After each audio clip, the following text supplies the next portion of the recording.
Hello നമസ്കാരം.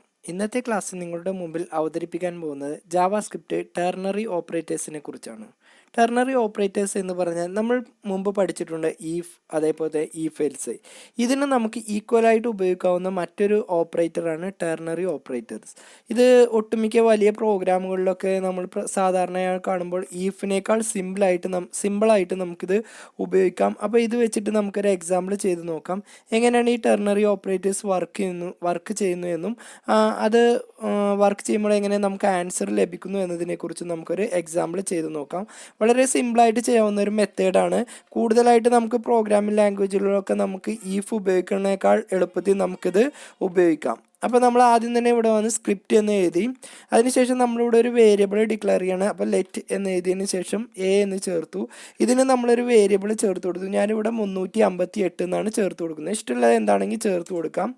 അതിനുശേഷം നമ്മൾ എന്ത് ചെയ്യണം, മറ്റൊരു വേരിയബിൾ കൂടി ഡിക്ലെയർ ചെയ്യാണ്. അതിൻ്റെ പേര് ഞാൻ വാല്യൂ എന്ന് ചേർത്ത് കൊടുത്തു. ഈക്വൽ ടു ഇനിയാണ് നമ്മൾ ടെർണറി ഓപ്പറേറ്റേഴ്സ് സ്റ്റാർട്ട് ചെയ്യുന്നത്. അപ്പോൾ നമ്മൾ ബ്രാക്കറ്റ് ഇട്ടതിന് ശേഷം a mod 2 ഈക്വൽ ടു 0. അതിനുശേഷം നമ്മളിവിടെ വന്നൊരു ക്വസ്റ്റ്യൻ മാർക്ക് ഇട്ട് കൊടുക്കുക.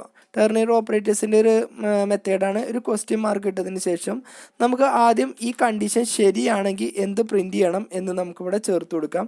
അപ്പോൾ ഞാനിവിടെ വന്ന് ഈവൺ നമ്പർ എന്ന് ചേർത്ത് കൊടുത്തു. ഇത്രയും ചെയ്തതിന് ശേഷം നമ്മളിവിടെ വന്നൊരു കോളൻ ഇട്ട് കൊടുക്കുക. എന്നിട്ട് എൽസെ പാർട്ടിൽ, അതായത് ഈ കണ്ടീഷൻ തെറ്റാണെങ്കിൽ എന്ത് പ്രിൻറ്റ് ചെയ്യണം എന്ന് നമ്മളിവിടെ ചേർത്ത് കൊടുക്കുക. ഞാനിവിടെ വന്ന് ഓഡ് നമ്പർ എന്നും ചേർത്ത് കൊടുത്തു.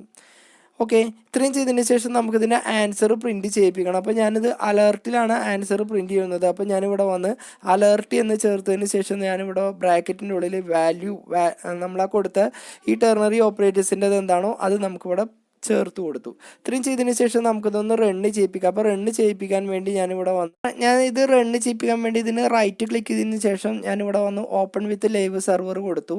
അപ്പോൾ നമുക്കിതിൻ്റെ ആൻസർ നമുക്കിവിടെ റണ്ണ് ചെയ്ത് വരും.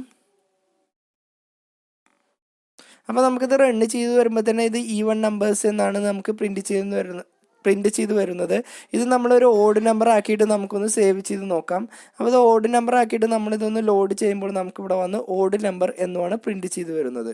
ഓക്കെ, അപ്പോൾ നമുക്ക് ഈഫ് കണ്ടീഷന് പകരമായിട്ട് ഉപയോഗിക്കാവുന്ന സിമ്പിളായിട്ടൊരു മെത്തേഡാണ്. ഇന്നത്തെ ക്ലാസ്സിൽ ഞാൻ വേറൊരു സബ്ജക്റ്റ് കൂടി നിങ്ങളുടെ മുമ്പിൽ അവതരിപ്പിക്കുന്നുണ്ട്. അത് ഞാൻ ജാവാസ്ക്രിപ്റ്റിൽ റീലോഡ് എന്ന മെത്തേഡിനെ കുറിച്ചാണ്. അതായത് നമ്മളൊരു വെബ് പേജ് റണ്ണ് ചെയ്യിക്കുമ്പോൾ നമ്മൾ ഈ പേജ് ലോഡ് ചെയ്യണമെന്നുണ്ടെങ്കിൽ നമുക്ക് ഈ ബട്ടണിൽ ക്ലിക്ക് ചെയ്തിട്ടാണ് നമുക്ക് ലോഡ് ചെയ്യിപ്പിക്കുക. എന്നാൽ ഇതിന് പകരമായിട്ട് നമുക്ക് നമ്മുടെ ജാവാസ്ക്രിപ്റ്റിൽ തന്നെ ഒരു ബട്ടൺ ക്രിയേറ്റ് ചെയ്ത് അതിനെ അടിസ്ഥാനമാക്കിയിട്ട് വേണമെന്നുണ്ടെങ്കിൽ നമ്മുടെ വെബ് പേജ് നമുക്ക് ലോഡ് ചെയ്യിപ്പിക്കാം. അപ്പോൾ അതെങ്ങനെ ചെയ്യുന്നു അതിന് നമുക്കൊരു എക്സാമ്പിൾ നമുക്ക് ഇവിടുന്ന് ചെയ്ത് നോക്കാം.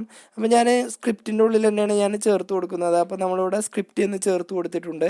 ഇതിൻ്റെ ഉള്ളിൽ ഞാനൊരു ഫംഗ്ഷന് ക്രിയേറ്റ് ചെയ്യാണ്. അപ്പോൾ ഫംഗ്ഷൻ എന്ന് ചേർത്ത് കൊടുത്തു. ഫംഗ്ഷൻ്റെ പേര് ഞാൻ ഫൺ എന്ന് ചേർത്ത് കൊടുത്തു. ഇഷ്ടമുള്ള പേരെന്താണെങ്കിൽ ചേർത്ത് കൊടുക്കാം. അതിനുശേഷം ഞാനിവിടെ വന്നൊരു ബ്രാക്കറ്റ് ഓപ്പൺ ചെയ്തു. ഇത്രയും ചെയ്തതിന് ശേഷം നമുക്കിവിടെ വന്ന് ലൊക്കേഷൻ റീലോഡ് എന്ന് ചേർത്ത് കൊടുത്തു. ലൊക്കേഷൻ റീലോഡ് എന്ന് ചേർത്ത് കൊടുത്തു. എന്നിട്ട് ബ്രാക്കറ്റ് ഓപ്പൺ ചെയ്ത് ക്ലോസ് ചെയ്തു. ഇത്രയും ചെയ്തതിന് ശേഷം നമ്മളിവിടെ വന്ന് ഒരു ബട്ടൺ ക്രിയേറ്റ് ചെയ്യണം. അപ്പോൾ ബട്ടൺ എന്ന് ചേർത്ത് കൊടുത്തു. ഓക്കെ, ഈ ബട്ടണ് നമ്മളൊരു ഓൺ ക്ലിക്ക് നമ്മളിവിടെ ചേർത്ത് കൊടുക്കണം. അപ്പോൾ നമ്മളിവിടെ വന്ന് ഓൺ ക്ലിക്ക് എന്ന് ചേർത്തു. ഓൺ ക്ലിക്ക് എന്ന് ചേർത്തതിന് ശേഷം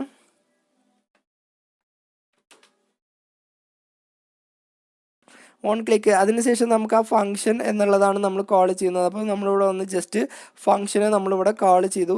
അതിന് ശേഷം നമ്മളിവിടെ വന്ന് റീലോഡ് എന്ന് ജസ്റ്റ് ചേർത്ത് കൊടുത്തു. ഓക്കെ, ഇത്രയും ചെയ്തതിന് ശേഷം നമുക്കിതൊന്ന് സേവ് ചെയ്യാം.